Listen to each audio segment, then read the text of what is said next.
बाया चढ़ई रे बाया चढ़ई तो कृष्ण दुआर को आ कृष्ण संगत रे खेली बुली करी दूध पी देई जा। कविता निश्चित भाव में पल्लीर आउ एथिरे लुचि रही भारतीय संस्कृति धर्म दर्शन आध्यात्मिकता आउ से कह जाए आध्यात्मिकता हूँ भारतर वैशिष्ट्य। वास्तविक कवि गोटे जातिर आत्मा एवं गोटे जातिर हृदय दिव्य कवित्व शक्ति बल से एक वाङ्मय जगत को तैयारी करिथाए जहा भितरे जातिर ऐतिह्य धर्म संस्कृति जीवनचर्या आशा आकांक्षा स्थिति और संभावना सबु किछि प्रकाश पाई थाए। ठीक से भाव में पल्ली कवि नंदकिशोर बल ओडिया साहित्यर अग्रगण्य कवि से पल्लीर से धूसर माटीर आकाश पर्यंत जहाँकर कवितार परिव्याप्ति जहाँकर कविता माटीर कथा कहे जनजीवन कथा कहे पल्लीर कथा कहे एवं ओडियार बासना जहाँ कवितार भुरु भुरु होई बासुथाए से पल्ली कवि नंदकिशोर बल पल्लीर रूपकार नंदकिशोर बल।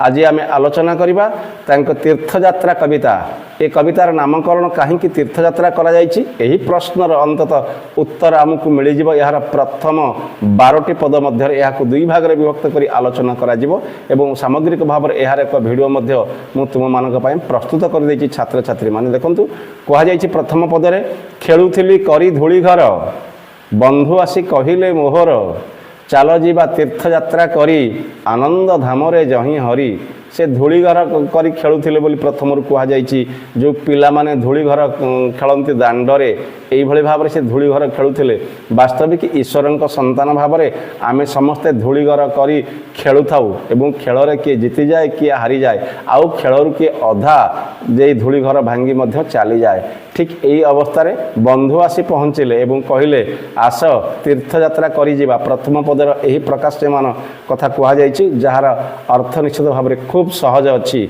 आमको तीर्थयात्रा करने को हम जोठी कि आनंद भवन रे हरि रहंती जोठी विषादर भावना नहीं विषादर छाया नहीं दुख नहीं क्लेश नहीं शोक नहीं रोग नहीं मृत्यु नहीं जरा नहीं वार्धक्य नहीं से ही आनंद धामर कथा कह जायछि। आउ तीर्थयात्रा करी बंधु गहन रे सेही धाम को जीवा पाई कवि को अनुरोध करुछंती कवि बंधु यह कह जायछि प्रथम पदरे। द्वितीय पदरे यार अर्थर आहुरी व्यापकता परिप्रकाश होइछि कह जायछि भ्रमिलई केते केते देश न मिला ताहंक संदेश संदेश आमे कहूचे खबर सतरे बंधुक गहन रे अनेक देश बुलीछंती एई आनंद धामर संधान रे एई हरिंक संधान रे से केते केते देश बुलीछंती किंतु तांकर खबर रखी नाहंती तांकर खबर पाई पारी नाहंती केते देश बुलीछंती आउर मध्य कहउछंती जड़ प्राणी उद्भिद जगते लोड़िली मु तांकु केते केते जड़ जगतर तांकु खोजा चलीछि एवं उद्भिद प्राणी जगत रे मध्य तांकु खोजा चलीछि तांकु लोड़िली केते केते मु ईश्वर को खोजिछि आनंद धामर से हरि को खोजिछि समग्र देश विदेश बुलीछि जड़ एवं जीवंत उभयंक भितर मध्य तांकर संधान करिछि यह कहउछंती द्वितीय पदरे। आहुर मध्य कहागला तृतीय पदरे विचित्र लावण्यमय धरा चिर नव ऋतु परंपरा पूर्ण इंदु लोड़ सांध्र घन इंद्रधनु मंडित गगन। विचित्र लावण्यमय धरा से कहउछंती अर्थात विचित्र चित्र विचित्र रे जो कह जाउछि रूपली चांदुआ परी रंगायित होइछि ए सृष्टि ए पृथ्वी ईश्वरंकर बराद दिया तुली निर्माण करा जाइथिबा ए विचित्र सृष्टि से कहउछंती जोठी लावण्यमय धरा अत्यंत सौंदर्य रे परिपूर्ण एवं जोठी ऋतु जो कह जाउछि विभिन्न समय रे विभिन्न ऋतु 12 मास रे 6 ऋतु रे 6 प्रकार प्रकृतिर रंग बदली थाए यह कह जाइछि जोठी के पूर्ण इंदु लोड़ सांध्र घन जोठी केबे केबे चांदिनी राति पूर्णमीर जह्न आउ केउठी चपल भली आकाशर ए मुंडरू से मुंड बुलू थाए जो कह जाउछि लोड़ सांध्र घन अर्थात चपल परी अस्थायी क्षणस्थायी एई वज्र बिजुली आउ बादल अथच मेघ एमाने निश्चित भाव में इंद्रधनु को तैयारी करती जो इंद्रधनुर 7 रंग उकुटी उठे अंततः ता भितरे आनंदमय हरि को संदर्शन करिवार प्रबल इच्छा शक्ति कविंकर अथच सेठु मध्य से निराश होइछंती यह କୁହାଯାଇଛି ଏହାର ତୃତୀୟ ପଦରେ। ଏବେ ସୁନ୍ଦର ଭାବରେ ଆଲୋଚନା କରିବା ଏହାର ଚତୁର୍ଥ ପଦରେ ଯଥାକ୍ରମେ କୁହାଯାଇଛି ସୂର୍ଯ୍ୟ ଚନ୍ଦ୍ର ତାରକା ସାଗର ଗିରି ନଦୀ କାନନ ପ୍ରାନ୍ତର ପଲ୍ଲବ କୁସୁମ ତରୁଲତା ସମସ୍ତଙ୍କୁ ପୁଛିଲି ବାରତା। ପୁଛିଲି ସେ ପୁଛା କରୁଛନ୍ତି କବି, ସେ ସନ୍ଧାନୀ ଦୃଷ୍ଟିରେ ଜିଜ୍ଞାସୁ ଦୃଷ୍ଟିରେ ସେ ବନ୍ଧୁଙ୍କ ଗହଣରେ ଯାଉଛନ୍ତି ଆନନ୍ଦମୟ ଭବନକୁ, ଯେଉଁଠି ହରିଙ୍କର ନିତ୍ୟ ନିବାସ ସ୍ଥଳ, ନିତ୍ୟ ବୈକୁଣ୍ଠ ଧାମ, ଯେଉଁଠି କେବଳ ହର୍ଷ ଉଲ୍ଲାସ, ଯେଉଁଠି କେବଳ ଚିର ଯୌବନ ଆଉ ଭକ୍ତିମୟ ପରମ୍ପରା, ଯେଉଁଠି ପାଇବାର କିଛି ନଥାଏ, ହଜାଇବାର କିଛି ନଥାଏ, କେବଳ ମଧୁର ମିଳନର ମୁହୂର୍ତ୍ତ। ସେଥିପାଇଁ ସେ ସନ୍ଧାନ କରିଛନ୍ତି ସୂର୍ଯ୍ୟଙ୍କୁ, ତାରାଙ୍କୁ, ଚନ୍ଦ୍ରଙ୍କୁ ଏବଂ ଯେଉଁ କୁହାଯାଉଛି ଅନନ୍ତ ପ୍ରଶସ୍ତ ମହାସାଗରମାଳାକୁ। ଆହୁରି ମଧ୍ୟ ସେ ସନ୍ଧାନ କରିଛନ୍ତି ଗିରି ପର୍ବତ ମାନଙ୍କ ମଧ୍ୟରେ, ସେ ମଧ୍ୟ ସନ୍ଧାନ କରିଛନ୍ତି ନଦୀମାନଙ୍କ ମଧ୍ୟରେ, ସେ ମଧ୍ୟ ସନ୍ଧାନ କରିଛନ୍ତି ଏହି ଆନନ୍ଦ ଭବନ ହରିଙ୍କୁ। କାନନ ସୁବିସ୍ତୃତ ଜଙ୍ଗଲ ବିତାନ ମଧ୍ୟରେ, ଆହୁରି ମଧ୍ୟ ପ୍ରାନ୍ତରେ ପଡ଼ିଆରେ ଅଗଣାରେ ସର୍ବତ୍ର ସେ ଖୋଜିଛନ୍ତି ସେ ଆନନ୍ଦମୟ ହରିଙ୍କୁ। ସମସ୍ତଙ୍କୁ ମଧ୍ୟ ପଚାରୁଛନ୍ତି, କୁହାଯାଇଛି ସମସ୍ତଙ୍କୁ ପୁଛିଲି ବାରତା। ସେ ସମସ୍ତଙ୍କୁ ପଚାରିଛନ୍ତି କେଉଁଠି କେଉଁଠି ହରିଙ୍କ ଠିକଣା। ତୀର୍ଥଯାତ୍ରାରେ ବାହାରିଥିବା ଏହି ପଲ୍ଲୀ ପ୍ରାଣତା, ପଲ୍ଲୀର ରୂପକାର କବି ନନ୍ଦକିଶୋର ବଳ।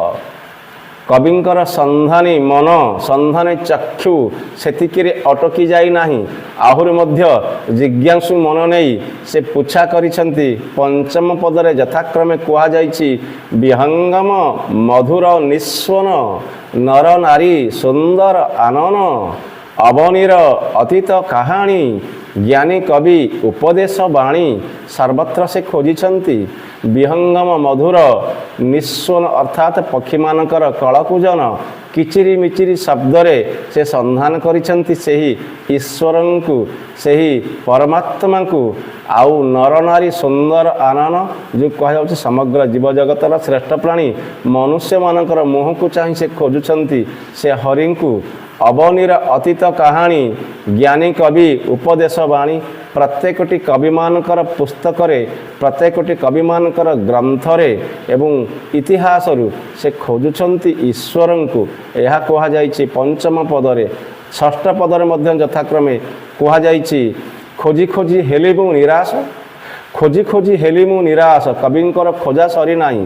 ତୀର୍ଥଯାତ୍ରାରେ ତାଙ୍କ ବନ୍ଧୁଙ୍କ ଉପଦେଶରେ ଯେଉଁ ଆନନ୍ଦମୟ ଧାମରେ ପାଇହେବ ହରିଙ୍କୁ, ସେ ଧାମର ସନ୍ଧାନରେ କବି ସେ କହୁଛନ୍ତି ଷଷ୍ଠ ପଦରେ ଖୋଜି ଖୋଜି ହେଲି ମୁଁ ନିରାଶ ପ୍ରାଣ ମୋର ଉଦାସ ଉଦାସ ନ ପାଇଣ ପ୍ରାଣର ଆଶ୍ରୟ ମନ ହେଲା ପାପ ପଙ୍କମୟ। ଯେଉଁଠି ଖୋଜିବା ସରିଯାଏ, ଯେଉଁଠି ଇଚ୍ଛାଶକ୍ତି ମରିଯାଏ, ଯେଉଁଠି ଆଗକୁ ଭବିଷ୍ୟତର କିଛି ଆଶା ଆଶଙ୍କା ଦେଖାଯାଏ ନାହିଁ, ସେଇଠି ମଣିଷ ନିଶ୍ଚିତ ଭାବରେ ନିରୁତ୍ସାହିତ ହୋଇପଡ଼େ ଏବଂ ତା'ର ସାଧନା ସେତିକିରେ ସମାପ୍ତ ହୋଇଗଲା ବୋଲି ସେ ଭାବେ। ସେ କହୁଛନ୍ତି ହତାଶ ହୋଇଛନ୍ତି କବି ଖୋଜି ଖୋଜି ଏହି ଆନନ୍ଦମୟ ହରିଙ୍କୁ। ନିଶ୍ଚିତ ଭାବରେ ଖୋଜି ଖୋଜି ହେଲି ମୁଁ ନିରାଶ ପ୍ରାଣ ମୋର ଉଦାସ ଉଦାସ। ତାଙ୍କ ପ୍ରାଣରେ ଉଦାସ ଭାବନା ଖେଳିଗଲା, କବିଙ୍କ ପ୍ରାଣରେ ନିରାଶ ଭାବ ଖେଳିଗଲା। ନ ପାଇଣ ପ୍ରାଣର ଆଶ୍ରୟ, ସେ ପ୍ରାଣର ଆଶ୍ରୟ ପାଉନାହାନ୍ତି। ତାଙ୍କ ସନ୍ଧାନରେ ସେ ତ ଅଛନ୍ତି ଯେ ପ୍ରାଣ, ଯେ ପବନ, ଯେ ଜୀବନକୁ ଚଳଉ ଅଛନ୍ତି। ତେଣୁ ଯେହେତୁ ତାଙ୍କ ସନ୍ଧାନ ସେ କରିପାରୁନାହାନ୍ତି, ସାମଗ୍ରିକ ଭାବରେ ଏ ପୃଥିବୀର ସମସ୍ତ ଜଳଜଗତ ସୂକ୍ଷ୍ମ ଏବଂ ଚେତନାମୟ ଜଗତ, ପ୍ରାଣୀ ଜଗତ ସମସ୍ତ ସେ ବୁଲି ବୁଲି ଖୋଜିଛନ୍ତି। ଅନ୍ତତଃ ନ ପାଇବାରୁ ତାଙ୍କ ହୃଦୟରେ, ତାଙ୍କ ମନରେ ପାପ ପଙ୍କ ଯେଉଁ କୁହାଯାଉଛି, ନ ପାଇଣ ପ୍ରାଣର ଆଶ୍ରୟ ମନ ହେଲା ପାପ ପଙ୍କମୟ। ମନରେ ପାପ ଉକୁଟି ଉଠିଲା, ଅଥଚ ସେ ହେଇ ପଡ଼ିଲେ ଆନମନା ଏବଂ ଈଶ୍ୱରଙ୍କ ଉପରୁ ତାଙ୍କର ଅନ୍ତତଃ ଆସ୍ଥା ତୁଟିଯିବ କି, ଏହି ଭାବନା ସୃଷ୍ଟି ହେଲା କୁହାଯାଇଛି। ଅଥଚ କବି ଶୁଣିପାରୁଛନ୍ତି କାହାର ଦିବ୍ୟ ଆହ୍ୱାନ, କାହାର ଦିବ୍ୟ ବାଣୀ। କେହି ତାଙ୍କୁ ମନରେ ମନରେ, ତାଙ୍କ କାନରେ କାନରେ କହିଯାଉଛି ଆଉ କହୁଛି, କିନ୍ତୁ ଶୁଣି କାହାର ଆହ୍ୱାନ ଧରାଧୂଳି ଅତୃପ୍ତ ମୋ ପ୍ରାଣ ଅଲକ୍ଷିତେ ବୋଇଲା କେ ଗୀର ଖୋଜ ଖୋଜ ହୃଦୟ ମନ୍ଦିର। ସତରେ କେହି ତାଙ୍କ କାନେ କାନେ କହିଯାଉଛି ଦିବ୍ୟ ଭାବନା, ଦିବ୍ୟ କଥନ, ଦିବ୍ୟ କଥାମୃତ ଯେ ଏ ଅତୃପ୍ତ ପ୍ରାଣକୁ ଶାନ୍ତ କରିବା ପାଇଁ ହେଲେ ତୁମକୁ ଆହୁରି ସନ୍ଧାନ କରିବାକୁ ହେବ, ଆହୁରି ଖୋଜିବାକୁ ହେବ। ଅଲକ୍ଷିତେ ମୋ ନିଜର ଅଲକ୍ଷ୍ୟରେ କିଏ ମୋତେ ବାଣୀ ଶୁଣେଇଲେ। ଗିର କୁହାଯାଇଛି, କଥା କହିଥିଲେ ଯେ ଖୋଜ ଖୋଜ ହୃଦୟ ମନ୍ଦିର। କୁହାଗଲା ହୃଦୟର ମନ୍ଦିର ଭିତରୁ ସେଇ ଈଶ୍ୱରଙ୍କୁ ସନ୍ଧାନ କର। ସତରେ ଗୋପବନ୍ଧୁ ଦାସ ତାଙ୍କର କବିତାରେ କହିଥିଲେ, ଦୂର ଦେବାଳୟ ଯିବା ନାହିଁ ପ୍ରୟୋଜନ, ନିଜ ଅଭ୍ୟନ୍ତର ଦେଖ ଫେଡ଼ିଣ ନୟନ। ନିଶ୍ଚିତ ଭାବରେ ନିଜ ହୃଦୟ ମନ୍ଦିରରୁ ଖୋଜ, ତୁମେ ନିଶ୍ଚିତ ତାଙ୍କର ସନ୍ଧାନ ପାଇବ। ତୁମ ଜିଜ୍ଞାସୁ ମନ ନିଶ୍ଚିତ ଭାବରେ ତାଙ୍କ ସନ୍ଧାନରେ ଆସିଯିବ। ଏହା କୁହାଯାଇଛି ତାଙ୍କ ଅଲକ୍ଷ୍ୟରେ କେହି ନା କେହି ତାଙ୍କୁ ଦିବ୍ୟବାଣୀ ଶୁଣେଇଛନ୍ତି ଏହି ପଦରେ। ଏହାର ଅଷ୍ଟମ ପଦରେ ଯଥାକ୍ରମେ କୁହାଯାଇଛି, ବାହାରର ତେଜି ଆଡ଼ମ୍ବର ପ୍ରବେଶ ତୁ ଅନ୍ତରେ ନିଜର, ନ ଦେଖିଲେ ହୃଦୟ କନ୍ଦରେ, ନ ମିଳିବ ବିଶ୍ୱ ବ୍ରହ୍ମାଣ୍ଡରେ ସୁନ୍ଦର ସାଙ୍କେତିକ ଚେତନା। ଜଣେ ପଲ୍ଲୀର ରୂପକାର, ପଲ୍ଲୀର କବି, ତାଙ୍କ ସୃଷ୍ଟିରେ ତାଙ୍କ ଦୃଷ୍ଟିରେ ଏ କବିତା ନିର୍ମାଲ୍ୟ କଣିକା, ଯାହା ତୁଳସୀ ମାଳ, ଫୁଲ, ପତ୍ର ଏବଂ ଇତ୍ୟାଦି ଭୋଗ ଈଶ୍ୱରଙ୍କୁ ଅର୍ପଣ କଲା ପରେ ତାର ଅବଶେଷ ଅଂଶକୁ ଯେଉଁ ନିର୍ମାଲ୍ୟ କୁହାଯାଏ, ନିର୍ମାଲ୍ୟ କଣିକା, ଯାହାକୁ ପାଇ ଭକ୍ତ ମୁକ୍ତି ପାଇଯାଏ, ଯାହାକୁ ପାଇ ଭକ୍ତ ପ୍ରସନ୍ନ ହୁଏ। ଠିକ୍ ସେହିଭଳି ଭାବରେ ସୁନ୍ଦର ଆଧ୍ୟାତ୍ମିକ ଚେତନାର କବିତା ତୀର୍ଥଯାତ୍ରାରେ କୁହାଯାଇଛି, ତୁମକୁ ବାହାରର ଆଡ଼ମ୍ବର ତ୍ୟାଗ କରିବାକୁ ହେବ କବି। ବାହ୍ୟ ଆଡ଼ମ୍ବରରେ କିଛି ହିଁ ନଥାଏ। ଆଉ ଅନ୍ତର ଭିତରେ ପ୍ରବେଶ କର, ନିଜ ଅନ୍ତରକୁ ନିର୍ମଳ କର, ନିଜ ଚିତ୍ତକୁ ଶୁଦ୍ଧ କର। ଏବଂ ନ ଦେଖିଲେ ହୃଦୟ କନ୍ଦରେ, ଯଦି ନିଜ ହୃଦୟକୁ ପାପ ପଙ୍କମୟ କରିବ, ନିଜ ହୃଦୟକୁ କାଳିମାରେ ତୁମେ କଳା କରି ରଖିଥିବ, ତେବେ ନିଶ୍ଚିତ ଈଶ୍ୱରଙ୍କ ସନ୍ଧାନ ପାଇବ ନାହିଁ। ମନରେ ମାୟା ଥିବ, ଅହମିକା ଥିବ, ଲୋଭ ଥିବ, ମୋହ ଥିବ, ଜାଗତିକ ଯେଉଁ କୁହାଯାଉଛି ପାର୍ଥିବ ଜଗତର ସମସ୍ତ ବସ୍ତୁ ପ୍ରତି ଲୋଭ ଥିବ, ତେବେ ତୁମେ ତ ଈଶ୍ୱରଙ୍କ ସନ୍ଧାନ ପାଇବ ନାହିଁ। ସେ ଆନନ୍ଦମୟ ଭବନର ହରିଙ୍କ ସନ୍ଧାନ ପାଇବ ନାହିଁ। ଯଦି ତୁମେ ହୃଦୟ ଭିତରେ ତାଙ୍କୁ ନ ପାଇବ, ହୃଦୟ କନ୍ଦରରେ, ଯଦି ତାଙ୍କୁ ହୃଦୟର ନିବୃତ ଗୁହାରେ ତାଙ୍କୁ ନ ପାଇବ, ସନ୍ଧାନ ନ ପାଇବ, ସମଗ୍ର ବିଶ୍ୱ ବ୍ରହ୍ମାଣ୍ଡରେ ଖୋଜି ବୁଲିଲେ ତୁମକୁ ତାର ସନ୍ଧାନ ମିଳିବ ନାହିଁ। ପୂର୍ବୋକ୍ତ କଥାରେ ମୁଁ କହିସାରିଛି ଯେ କସ୍ତୁରୀ ମୃଗ କିଭଳି ଭାବରେ ସମଗ୍ର ଜଙ୍ଗଲରେ ବିଚରଣ କରୁଥାଏ କସ୍ତୁରୀର ସନ୍ଧାନରେ, ଅଥଚ ନାଭିରେ ଥାଏ କସ୍ତୁରୀ ସେହି ମୃଗର, ତାର ସନ୍ଧାନ ସେ ମୃତ ପର୍ଯ୍ୟନ୍ତ ମଧ୍ୟ ପାଏ ନାହିଁ। ଏହା ତ କବିର ଭାବନା ସହିତ ନିଶ୍ଚିତ ଭାବରେ ମେଳ ଖାଉଛି। ଆମେ ଖୋଜି ବୁଲୁଛେ ସମଗ୍ର ବ୍ରହ୍ମାଣ୍ଡ। ଆଉ ଯଦି ଈଶ୍ୱରଙ୍କ ସନ୍ଧାନ ମିଳିବ, ତାଙ୍କୁ ମାଗିବାକୁ ହେବ ଭୋଗ୍ୟ ବସ୍ତୁ, ପାର୍ଥିବ ବସ୍ତୁ, ଯାହା ଅଳିକ, ଯାହା ମିଥ୍ୟା, ଯାହା ଚିରନ୍ତନ ନାହିଁ। ଏଇଭଳି ଯେଉଁ କୁହାଯାଉଛି ଧନ ଜନ ଗୋପଲକ୍ଷ୍ମୀ ମୋତେ ଦିଅନ୍ତୁ ପ୍ରଭୁ, ଏହା ମାଗିବାକୁ ହେବ। କିନ୍ତୁ କୁହାଯାଇଛି ନ ଦେଖିଲେ ହୃଦୟ କନ୍ଦରେ, ନ ମିଳିବ ବିଶ୍ୱ ବ୍ରହ୍ମାଣ୍ଡରେ। ବାସ୍ତବିକ ଚମତ୍କାର କବି ଭାବନାର ଆଧ୍ୟାତ୍ମିକତା, ସୁନ୍ଦର କବିତା।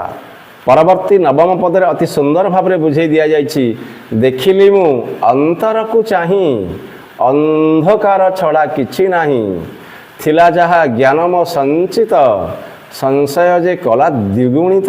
କୁହାଗଲା ମୁଁ ଦେଖିଲି ଅନ୍ତରକୁ ଚାହିଁ, ମୋତେ କେହି ନିର୍ଦ୍ଦେଶ ଦେଲେ ଯାହା ଅନ୍ତର ଭିତରେ ନ ପାଇବ ବିଶ୍ୱ ବ୍ରହ୍ମାଣ୍ଡରେ ଖୋଜିଲେ ପାଇବ ନାହିଁ। ଅନ୍ତତଃ ମୁଁ ଅନ୍ତରକୁ ଚାହିଁଲି, ଅନ୍ତରକୁ ଦେଖିଲି, ମୋ ହୃଦୟକୁ ଦେଖିଲି, ହୃଦୟକୁ ଚାହିଁଲି ଦିବ୍ୟ ଦୃଷ୍ଟିରେ, ଚର୍ମ ଦୃଷ୍ଟିରେ ନୁହେଁ। କୁହାଯାଇଛି କେବଳ ଖାଲି ଅନ୍ଧକାର ଆଉ ଅନ୍ଧକାର। ଯାହା ମୋ ପାଖରେ ଜ୍ଞାନ ଥିଲା ସେସବୁ ଏ ସନ୍ଦେହକୁ ଆହୁରି ଦ୍ୱିଗୁଣିତ କଲା। ଯଦି ମୋତେ ଅମୃତର ସନ୍ଧାନ ଦିଆଗଲା ହୃଦୟ ଭିତରକୁ ଚାହିଁବା ପାଇଁ, ହୃଦୟ ଭିତରେ ହିଁ ଈଶ୍ୱର ବିଦ୍ୟମାନ, ସେହି ହୃଦୟର କନ୍ଦରରେ ତୁମେ ଈଶ୍ୱରଙ୍କୁ ପାଇବ। ମୁଁ ହୃଦୟକୁ ଚାହିଁଲି କେବଳ ଅନ୍ଧକାର, ନିବିଡ଼ ଅନ୍ଧକାର, ତେଣୁ ମୋତେ ଆହୁରି ସନ୍ଦେହଯୁକ୍ତ କରିଦେଲା। ଏହା କୁହାଯାଉଛି ଏହାର ନବମ ପଦରେ।